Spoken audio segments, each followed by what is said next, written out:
The Women's March did motivate millions of people all around the world. Some people wondered, though, what happens next? Can passionate protest really turn into political action?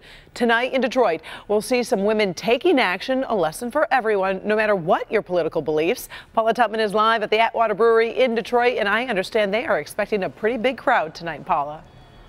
Yeah, they really are. There were 10 directives that came out of the Women's March. It was 10 actions in 100 days. The very first one was make sure that your elected officials hear from you, turning your voice into their vote, and that is what's happening this evening.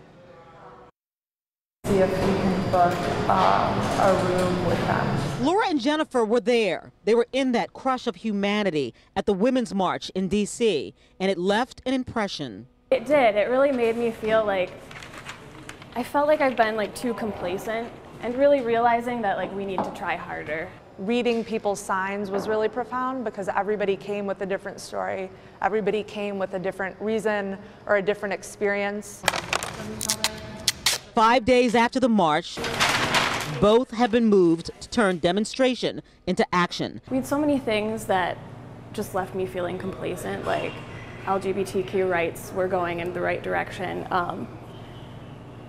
Healthcare, the Affordable Care Act was instated. So to see how all of those things can kind of go backwards and be taken away really made me realize that we need to do something. And so tonight, they and their pals have coordinated the next step. Not just saying, we went, we marched, we're done, but turning their feelings into measurable differences.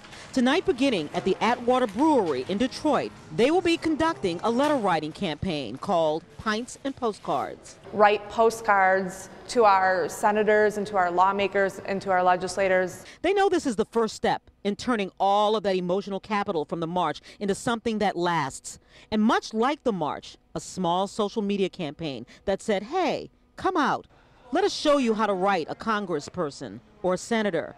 Let me show you how to turn your voice into their vote. That small ask has turned into something else. They started with 300 inquiries and ended up with more than 1,000 RSVPs through social media. So we have a list of cabinet positions that are still being discussed. We have a list of potential issues like the Affordable Care Act people might want to write about, and people are able to choose the issue that they feel speaks most to them.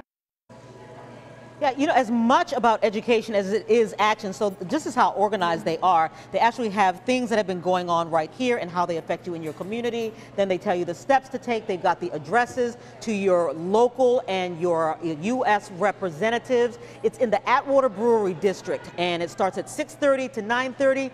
Get here early. They've got overflow actually planned for another venue in case this place gets absolutely packed, which actually, Karen, they expect it to. It sure does look like that with all those RSVPs. All right. Thank you so much, Paula. Appreciate it.